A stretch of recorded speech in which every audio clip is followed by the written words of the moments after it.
अस्सलाम वालेकुम रहमतुल्लाहि व बरकातहू। आज सफ़ा टीवी न्यूज़ टोटल वजन से ये APSRTC जब थे हम उस टाइम पे भी वही हालत है, आज भी वही है। अल्लाह का फजल है, वर्कर भी अच्छे है। और एक चीज़ का खास ख्याल रखना ये है कि हमारे जो वर्कर है जो पीने में मटके में जितने गलतियाँ कर रहे वो नहीं कर रहे तो बहुत बड़ी खुशी होती मेरी, क्योंकि मेरी उम्र 70 साल है अभी सौ। आज भी मैं आपके सामने कहता हूँ, आप लोग अच्छी तरह जान।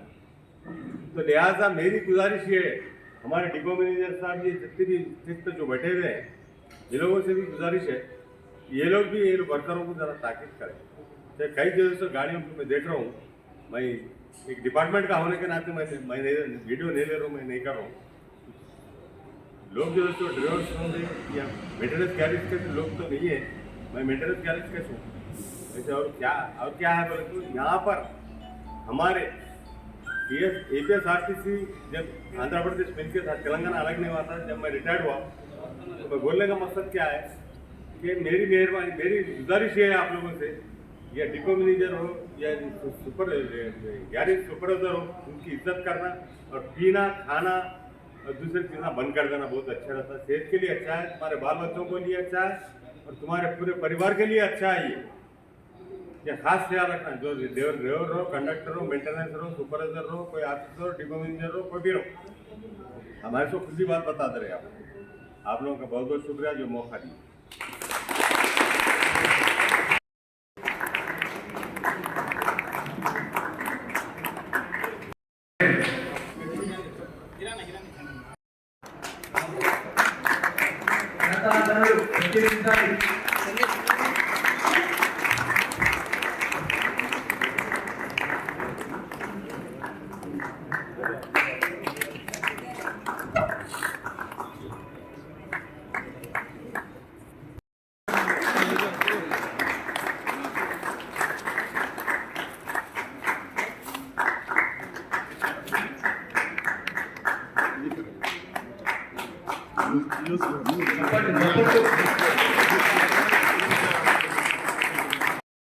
మన వరకు వస్తుంది, గుర్తుపెట్టుకోండి, మన వరకు వస్తుంది, దాన్ని అనుభవించాల్సిందే, అనుభవిస్తాం. నాకు తెలిసి ఆయన పేజీలు ఇట్లా తిప్పితే పుట్టినప్పటి నుంచి పేజీలు తిప్పితే అన్ని తెల్ల పేపర్లే ఉంటాయి, సూపర్గా ఉంటుంది ఆయన కర్మ. సో ఇక ముందు కూడా అదే ఉంటుంది, దీంట్లో ఎటువంటి సందేహం లేదు.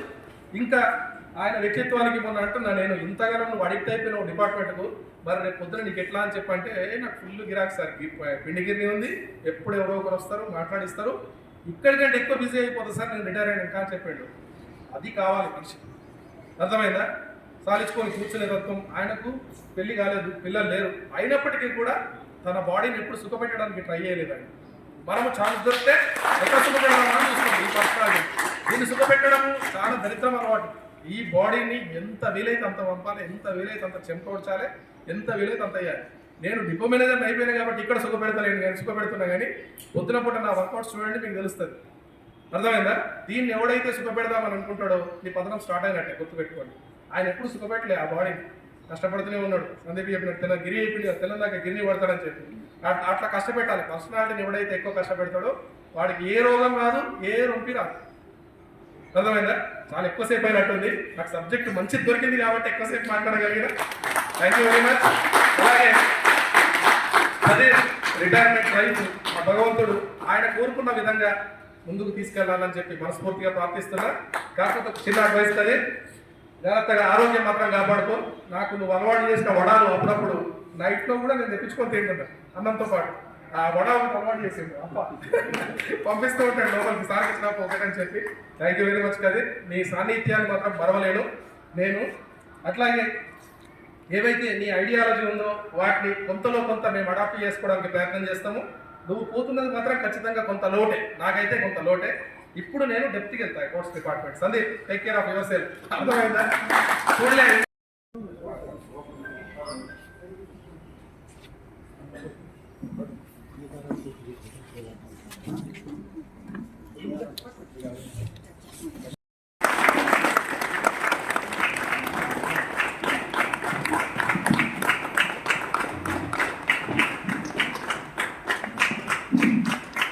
Thank you.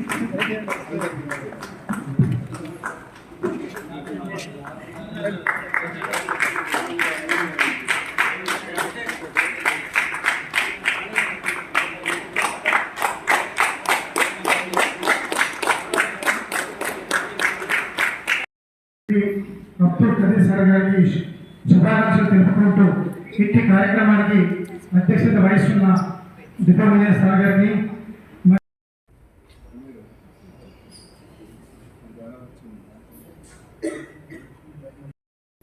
ఇంకెవరైనా సన్మానం చేసుకుంటే ముందు రండి.